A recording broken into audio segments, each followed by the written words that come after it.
This is another New Black World Order TV Productions. Uh-huh. Chopper.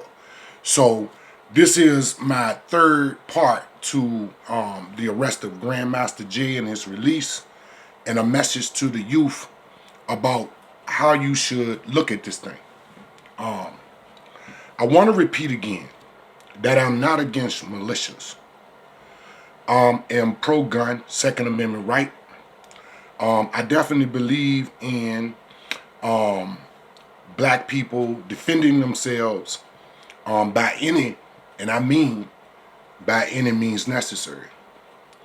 I also want to reiterate that I once read, an act of revolution would always be labeled as criminal by our oppressors.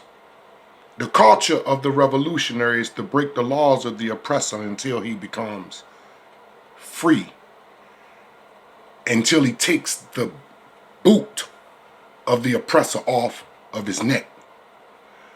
Break the law, break the law. We ain't playing. So my point again to the youth is, don't get behind attention seekers, clout chasers, those who are affected by the Dunning-Kruger effect, right? Study The Art of War by Sun Tzu. Study Che, Castro, Simo Haya, right? Different people, different revolution, the Russian Revolution, the Chinese Revolution, the Vietnamese Revolution, the African revolutions, Idi Amin. You got to study in a 360-degree perspective if this is the path that you say you want to take. You want to remain unseen, hidden right in plain sight. Another thing to study is the gray man effect, right? To also study what they call the Achilles heel of your enemy. Because if you don't know your enemy and you don't know yourself, you're basically a dead man, right?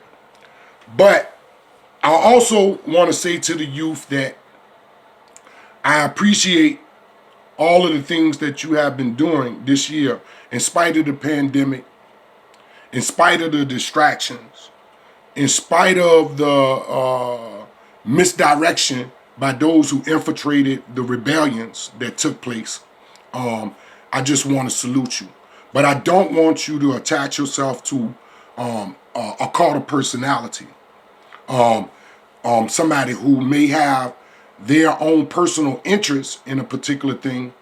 Because when you talk this revolutionary talk, again, people turn up dead.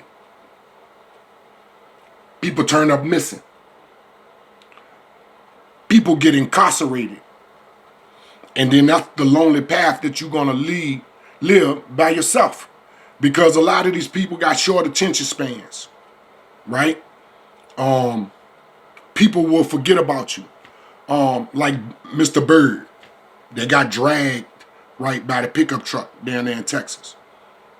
You heard anybody talk about him lately? They'll forget about you too. So you want to be very smart. You want to be hidden right in plain sight. You want to be able to navigate through the society to get knowledge, wisdom, understanding. Because the fight is for freedom, justice, and equality. You want to secure for yourself some food, clothing, and shelter. You also want to have love, peace, and happiness. Some revolutionaries have to wait a long time, again, for a generation who deserves their sacrifice. You don't want to sacrifice yourself for a people who will turn out to not be worth it.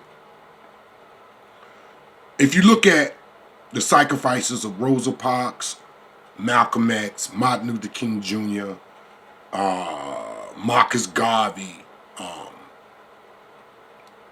numerous of people who gave their life their finances, and their energy to our people's struggle. But see, at that particular time, there was a people who was really, really worthy of somebody sacrificing their life for them. Don't get caught up in these cults of personalities, but don't you give up on the revolution. See, in China, they had to wait 700 years to even behold the people who was ready to be free, who was ready to take on and embark on a journey to freedom. You gotta look around. Try it one day. Just go out among the public in a group of black people and just shout real loud, "Good morning," or shout, "Good afternoon." You can do it on a bus. You can do it on a train. Watch how many respond. So